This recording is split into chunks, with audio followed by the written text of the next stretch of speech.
Hello and welcome to this course on timeline advertising. In this course, we're going to cover how to drive targeted traffic from Twitter with ads that appear in people's Twitter timelines. This course is divided into 3 modules. Module 1 covers campaign objectives and details. Module 2 covers ad groups and targeting. And Module 3 covers creating the actual ad itself and launching the campaign. By the time this course is over, you'll know how to effectively create and launch Twitter ad campaigns for your business. So without further ado, let's dive into the first module. Okay guys, welcome to Module 1. In this module, our expert will be teaching you about campaign objectives and details. So get ready to take some notes and let's jump right in. Okay, so here we are on the Twitter dashboard. We're going to come up here to Create Campaign. Click Start Over. And let's talk about these Twitter campaign goals. Now, campaign goals or objectives, you'll notice, are taking over advertising platforms. Google, AdWords, Facebook, and a bunch of other ones have chosen to create this step in their ad creation process where you can choose common campaign objectives and then those guide you with hints and tailorizations throughout the ad creation process. We've already seen that with a few of the other big ones. Now we're seeing it with Twitter. And overall, I think it's definitely a good thing, certainly more user-friendly. If you've been doing some of these on your own, sort of ad hoc in the past, then you'll probably notice it's a little bit different now. So let's talk about app installs first. App installs is pretty simple. If you have a mobile app, if that's your business, and you want to get more people to install it on their phone, literally click a link on Twitter, and then that takes them to the App Store for your respective, OS, and then install your app. This is what you're going for. This is your campaign objective. The next one is followers. Now, it says on and off Twitter here, but obviously what we're talking about is gauging your campaign success by the number of people who end up following your profile on Twitter. And that's pretty powerful, especially if in addition to your advertising, you also do a lot of organic promotion or organic content on Twitter, and you want to increase the range of that organic reach. Increasing your followers with paid ads is a good way to do that. And tweet engagements. This is a good one to go after if your primary concern is interaction with other Twitter users on Twitter. If you want people interacting with your brand when you tweet. So we're looking at retweets. We're looking at comments, likes, that sort of thing. Those will be what you're measuring the success of these campaigns by. Over here we've got promoted video views. That's pretty self-explanatory. Video, although it's not thought of as the primary thing on Twitter, since there's length restrictions and stuff, is still pretty powerful on Twitter, and video ads are a pretty significant and impactful way to get your message across. Website clicks or conversions. This is probably the most standard issue, meat and potatoes type of campaign goal. This covers sort of everything, especially things like lead generation, right? So you actually want people clicking away from Twitter and coming over to your web properties, namely, a landing page where you're collecting a lead, or if you're doing content marketing, maybe to a content piece with a retargeting pixel, or if you're selling something directly, sales pages, e-commerce stores, product listings, that sort of stuff. All that is going to come here, and my guess is somewhere around 60-70% of those of you who are watching this video are going to be relying on this one somewhat heavily. App re-engagements. So the app is already installed on their phone, and you want them to click on a Twitter ad that reminds them to log back in and use it. Okay, so if you're running some type of a video game app for iOS or Android, and this is a good way to get those people to log back into that app and play in that game with a nice, maybe a video ad or something. You actually see a lot of people doing this, a lot of companies doing this. What's that one? Clash of Clans is doing that type of thing with ads all the time. In-stream video views, pre-roll. This sounds a lot like YouTube's in-stream video, and that's basically what it is. You're taking other people's content, you're taking existing content, and you're sticking your little video ad at the very beginning of it. It's going to be pretty short, but you get some pretty cool placement there that you wouldn't otherwise get. Awareness. This, you don't really care about the retweets. You don't really care about clicks to your website. You don't even really care about followers. What you want is your brand identity, literally your name, your logo, your identity in front of as many eyeballs as possible. Okay, so this is based on, impressions. Even if people are just swiping by and not really super conscious of the fact that they've just seen your brand, you're sort of building that subconscious, top of mind awareness, and this is a good campaign for building that. So now let's go ahead and click on followers. Let's say that we're trying to build a follower campaign so that we can increase our organic reach without having to pay for ads on Twitter. All right, and how it works, this is a little explanation of how things work. You're going to promote your account to build an engaged audience. You're only paying for the followers you gain. So it doesn't matter what type of engagement you get on this post. We could get, 100 retweets and likes and comments and all that good stuff, clicks to our website, pretty much anything. And we're not being billed for any of that. So that's all just extra, That's all just gratis. What we're paying for is just people who click and follow our profile on Twitter. So this is pretty sweet if that's your primary goal. And you've got all the basic stuff here. You've got your campaign name. You've got a start date. You've got an optional end date. So let's talk about some reasons you might have an end date. Let's say you've got a sales quota coming up. An end date might be useful. In fact, an end date in conjunction with accelerated delivery, which will spend your budget faster and try to get your ad in front of more eyeballs in a more frequent and quick way. Those two things could work together quite well.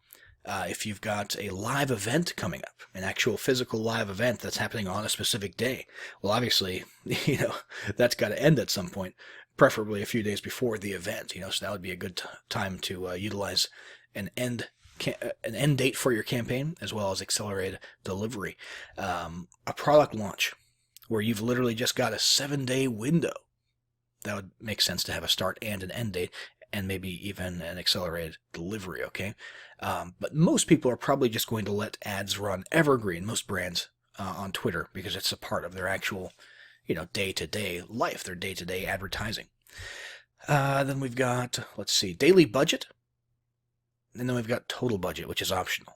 So if we want to spend, let's say, $25 per day, and sort of indefinitely, however, we want this particular campaign to run out after, let's say, $2,000, we can configure it in this manner. So after however many days, this will eventually grind to a halt when we hit our total budget, and then we can sort of stop and breathe and look back at the campaign to see how it performed and whether or not we want to change things up a little bit, start a new campaign, use a different approach.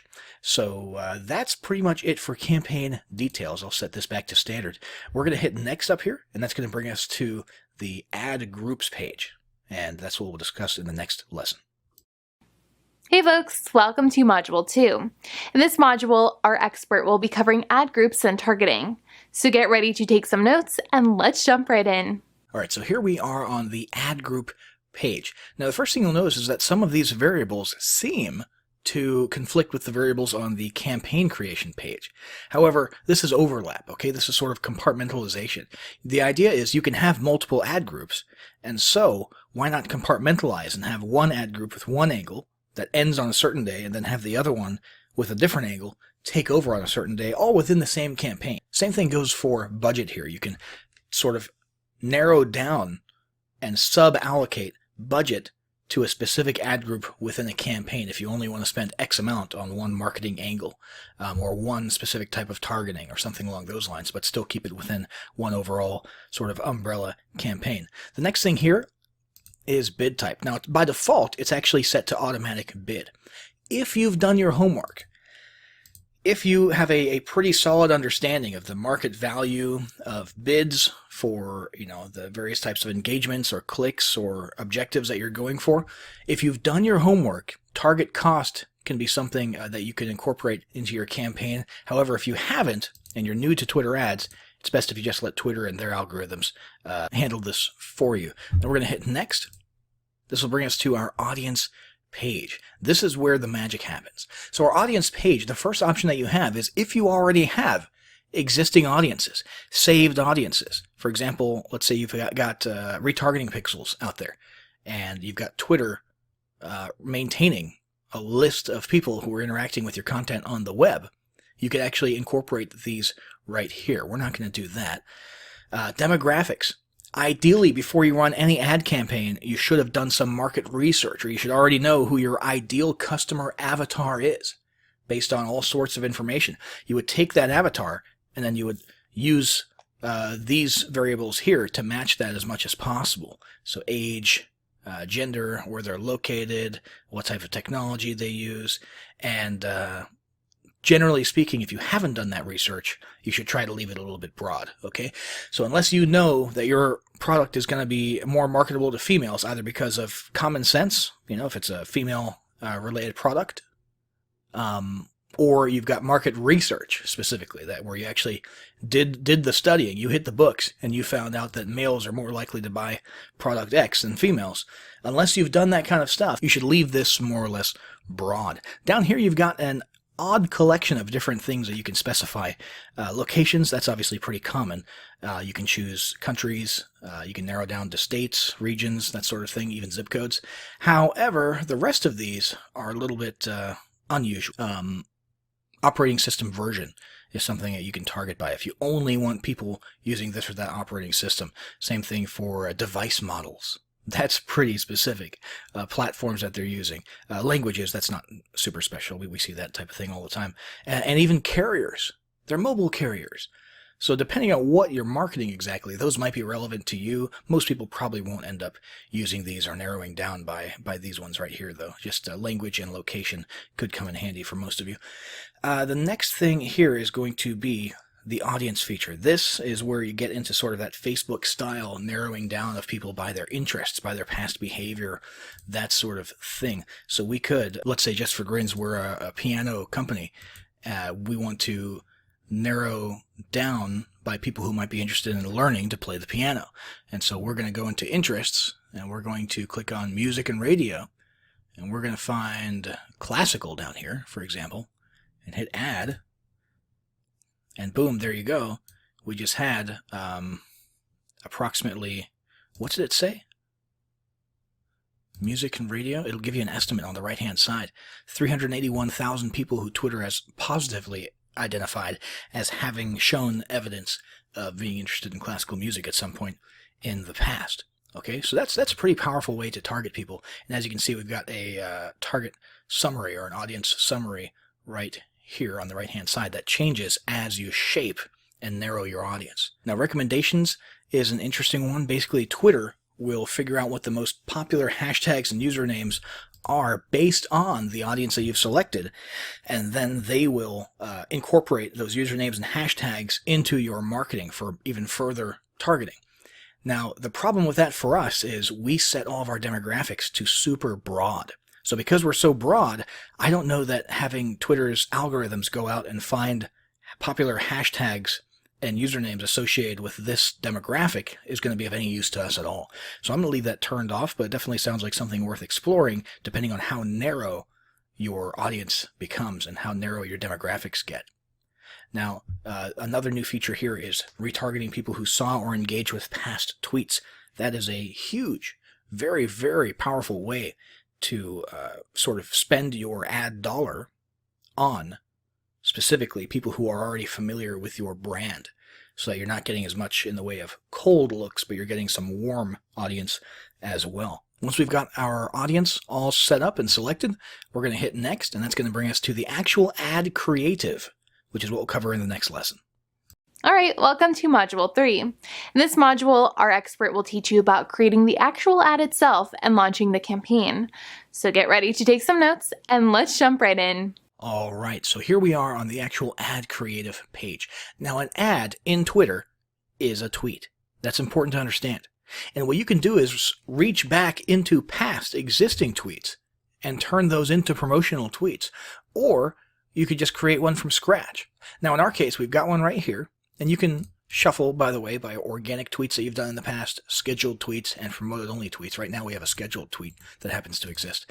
We can utilize this as our Twitter ad, and you really want to match your ad copy to what your campaign goals are. So obviously, if your campaign goals had been website clicks and conversions, well, then you would want some type of a call to action that leads to people clicking and leaving Twitter to go to your site. In our case, we chose followers. So we want more and more followers. And that basically means we want people to look at our ad for a little while, and we want it to speak to them. We want them to answer a question, because if they engage with our ad, for example, by leaving a comment, they'll probably be more likely to hit the follow button as well and follow us on Twitter. So that's how we sort of structured this ad here. Now, let's go ahead and select it. We'll hit next. Oh, and I should mention, users' timelines is the default setting because that's what Twitter is. That's like 90% of Twitter is the timeline. Okay, but you can also choose to sneak your ads into profile pages and tweet detail pages, which we'll leave selected to increase our reach. Next.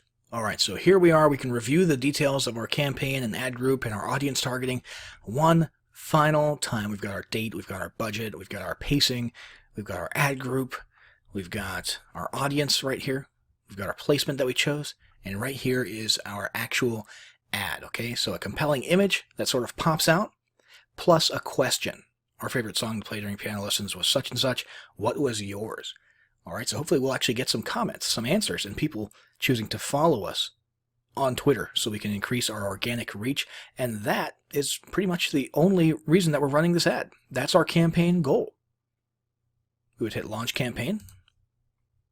And there you go. Now, once your campaign is published, you're going to want to regularly monitor these stats right here. Okay? You want to keep an eye particularly on impressions, so your overall ad spend, your results, which in our case, once again, we're looking for follows, your results rate, which is going to be a combination of impressions and results, your cost per ad result, which is very important. That's sort of your main metric. That's going to be a combination of your overall spend and the results, and how that's matching up against your daily budget. And of course, keep an eye on how much money you have left as well. But you're going to want to adjust your ad groups and your angles and so on and so forth if you're noticing that the performance that you're getting here is not quite up to par and you're not getting your best bang for your buck out of the budget that you're putting into your ads. So make sure you come back here, monitor your campaigns, compare them with each other, compare them with past data, and keep on top of this so that you are actually getting the results that are best for you for every single cent that you put into Twitter's pockets. But that is it, guys. We have successfully gone through the entire process now of planning out, setting up, and launching our first ad on Twitter.